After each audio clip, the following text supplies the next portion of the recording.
Okay, let's begin.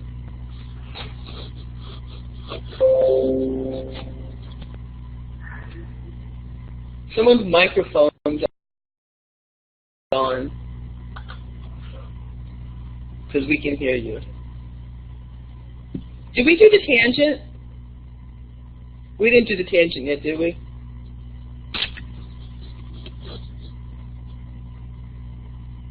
No, I didn't think so. Okay.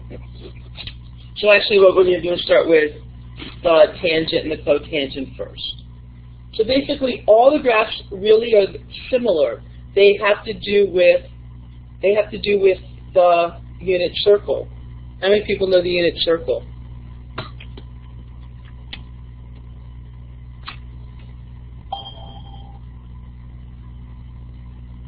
Yeah, how many people know the first quadrant of the unit circle? Yeah, you just have to know the first quadrant and the reference angles, remember? You kind of got it? Okay. So you kind of need to get it. Okay, good. Just keep practicing. It'll get there. I promise. Well, I should make that circle worse.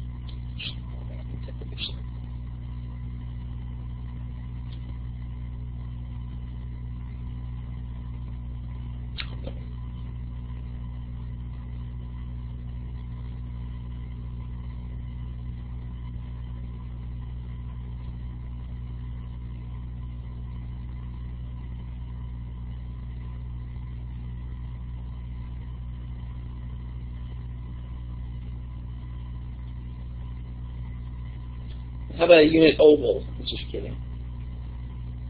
We're going to use the oval today. Okay, so basically the tangent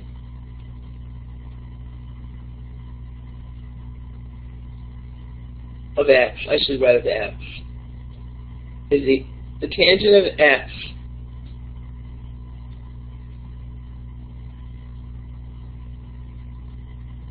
is equal to y, right? So that's what we're going to graph.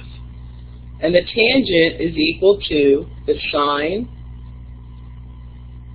over the cosine. Okay? So whenever you graph anything that has a denominator, which this does, the thing you have to, what's the first thing you would do if you have any graph that has a denominator? What's the problem if you have a denominator?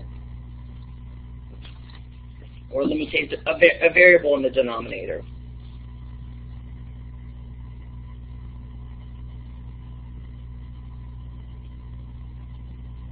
Anyone who's in my pre-calc class should know. At least those people. Okay, Arian, what's the answer?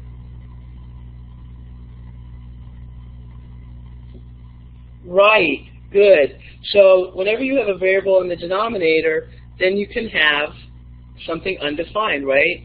It's undefined if we divide by 0, correct? So if we divide by 0, what do we get when we graph something when we divide by 0?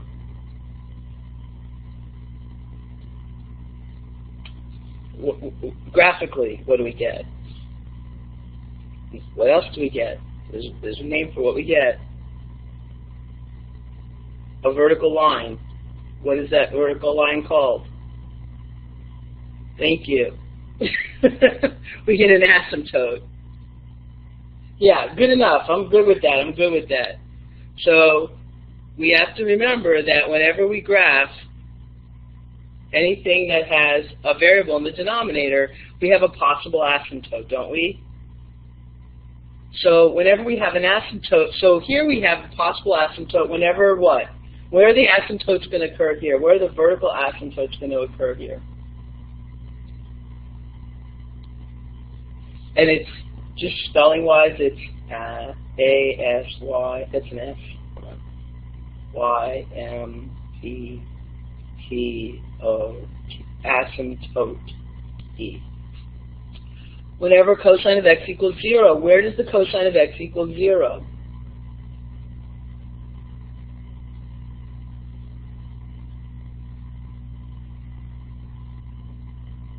Good.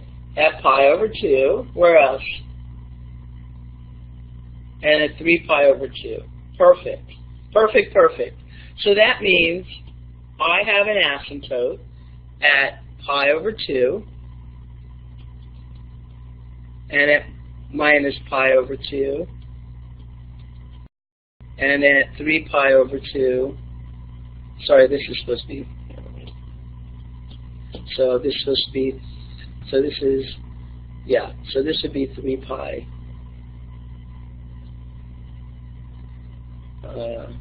Actually, if I'm doing every pi over 4, this is 5 pi over 4. And this last one would be 3 pi over 2. Okay.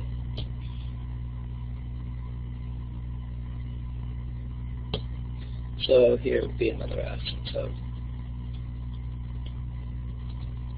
So minus pi over 2, and we'll just call out here, hopefully I got it right. We'll just write minus 3 pi over 2. Okay? Okay, so first thing you always want to know is where are your asymptotes? Well, there's my asymptotes. Okay, because I can never cross a vertical asymptote. Okay, so we got that. Then let's find out where our zeros are. Where's my zeros?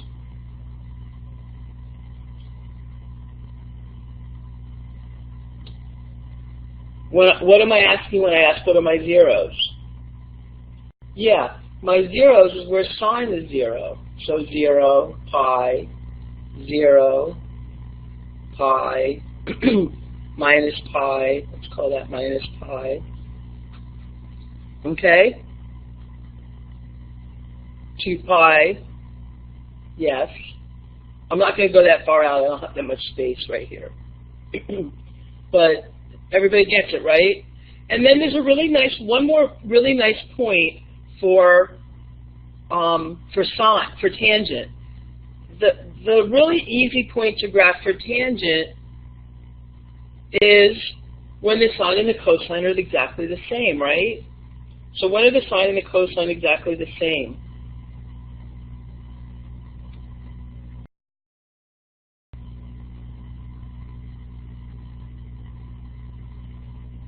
Nope.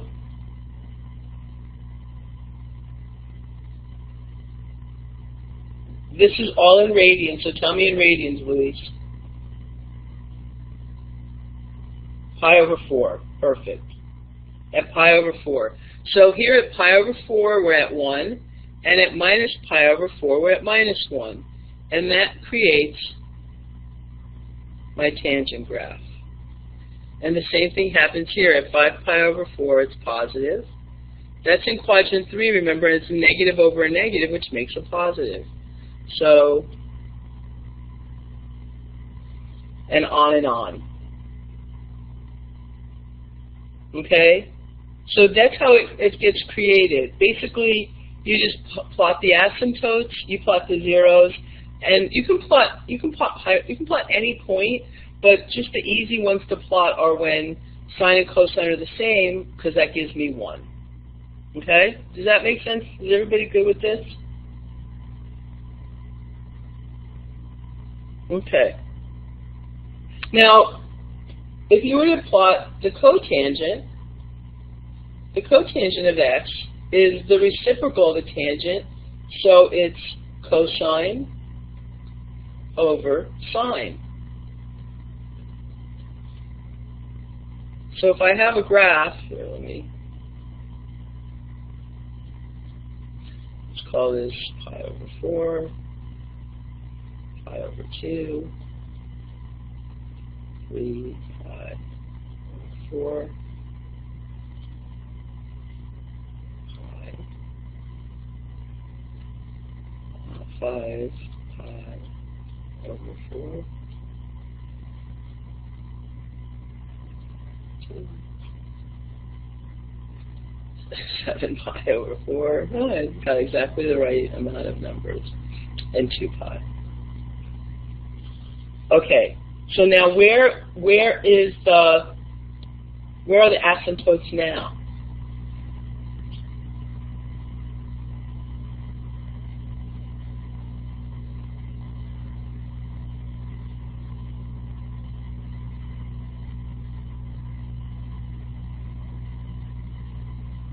Yeah, when sine equals 0. Sine equals 0. Sine is the y value, so sine equals 0 here and here. So we have an asymptote at 0. We have an asymptote at pi. We have an asymptote at 2 pi. Good. Very good. Where are my zeros?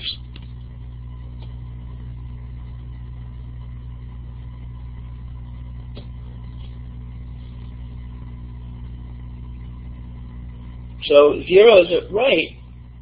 Zeros are where the cosine equals 0. So that's a pi over 2, 3 pi over 2. And then exactly the same thing happens here. When the sine and cosine are the same, right, I have my 1 and my negative 1. And that happens at pi over 4, 3 pi over 4, 5 pi over 4, 7 pi over 4. So notice that the points are really the same, aren't they? Except for one thing. The zeros and the asymptotes are flipped, right? So because of that, that creates a graph that looks, it looks more like that.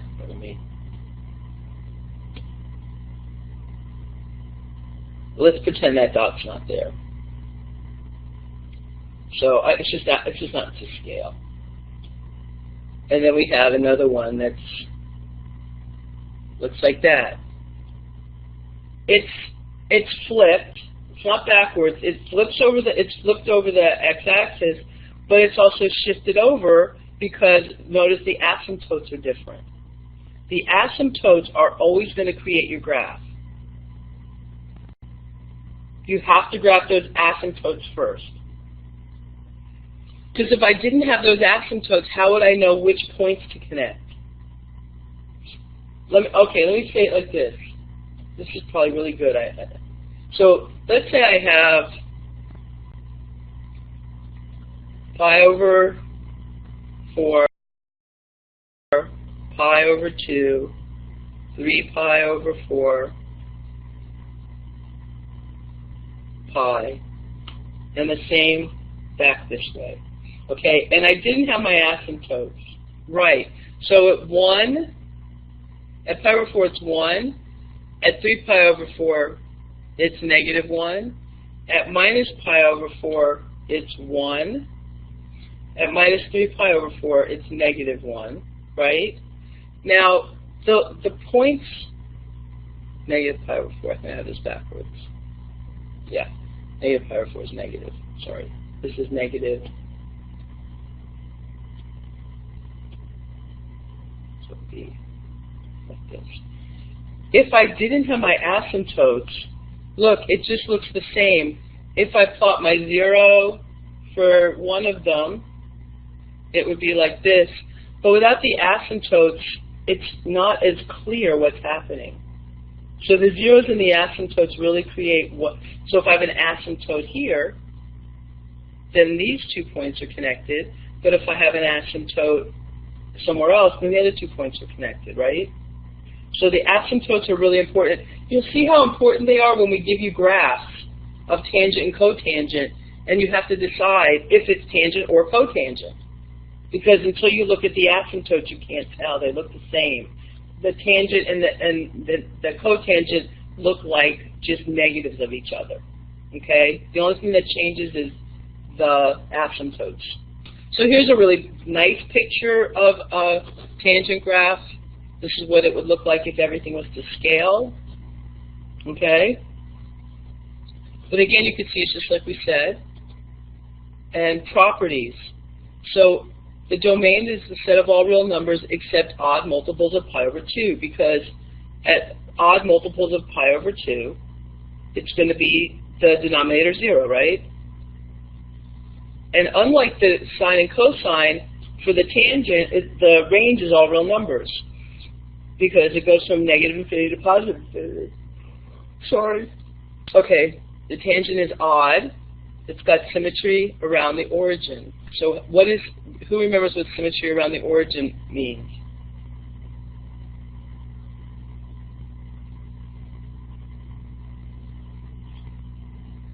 Symmetry around the origin, no, it doesn't have to go through 0, 0.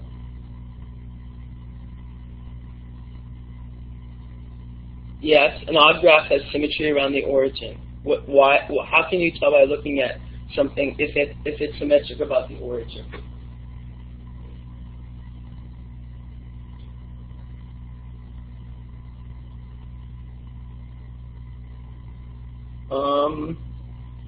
Those are real, not necessarily true. Okay, it doesn't have to pass through 0, 0.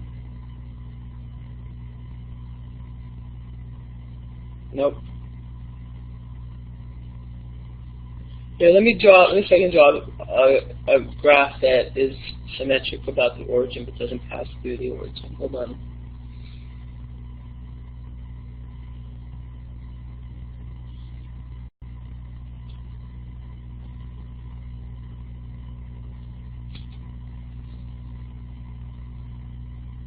This is symmetric about the origin but doesn't pass through the origin.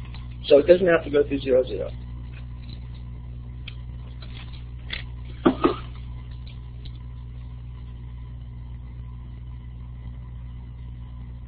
So what makes something symmetric about the origin?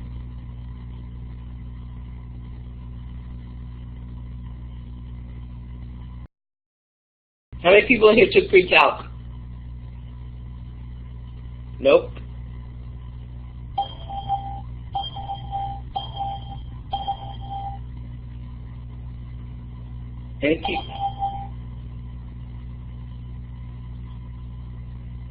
Nope. Okay. Everyone who's in my class is failing. Gets an F for today. So it has to reflect when it reflects around the origin. Then if you flip it over, let me see how to say this. If you spin it, how about this? If you spin it 180 degrees, it looks the same. So if you take your piece of paper, you draw, so like say this was on your paper, draw this on a piece of paper, turn it 180 degrees, does it look the same?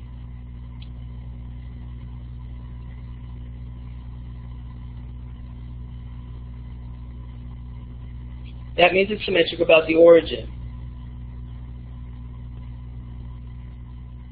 It's got symmetry around the origin. It's symmetric around the origin. But you have to know what that means. What does that mean? Do we flip it after that? So draw this on a piece of paper, and then flip it over 180 degrees. Yeah. If it looks the same, then it's symmetric about the origin. So, is this symmetric about the origin? Yeah, Matt, you have a question?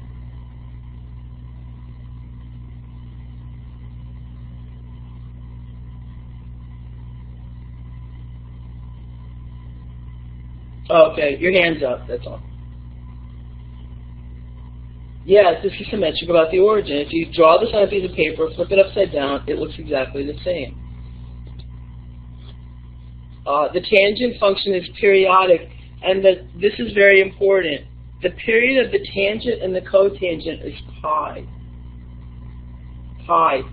It's not 2 pi. All the other functions are 2 pi. This is just pi. And the others is just informational. I don't want you to memorize it. Please don't memorize it. Okay, so now, yeah, this has got way too much stuff on it here. Let me do this.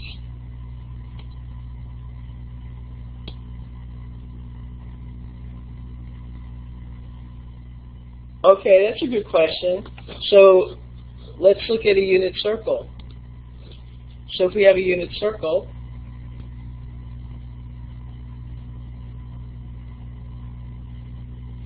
actually, it's easier to look not at a unit circle. It's easier to look at a graph.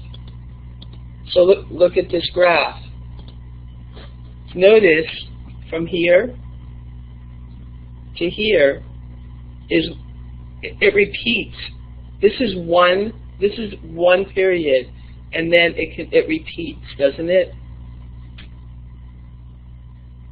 So the period, because it repeats, and it's because it's a ratio, but graphically you can see it better that this is from negative pi over 2 to pi over 2. This is pi, and then it repeats. Cosine and sine, like let's do sine, it doesn't repeat until it's at 2 pi, right? So that's why the period is 2 pi. It's not randomly specified. It's because the period has to do with how long it takes to get from the beginning to the end of one cycle before it repeats again. And so for sine, cosine, secant, and cosecant, it takes 2 pi. For tangent and cotangent, it takes pi. And the reason is just the way the unit circle works, because everything in the top part of the quadrant matches directly with the bottom part of the quadrant. Like here you have plus for tangent, here you have minus, here you have plus for tangent, here you have minus. So it literally, it changes from top to bottom, or within pi. Whereas sine and cosine, so sine is positive, positive, negative, negative. So it takes 2 pi to make it through all of it, right? Does that make more sense?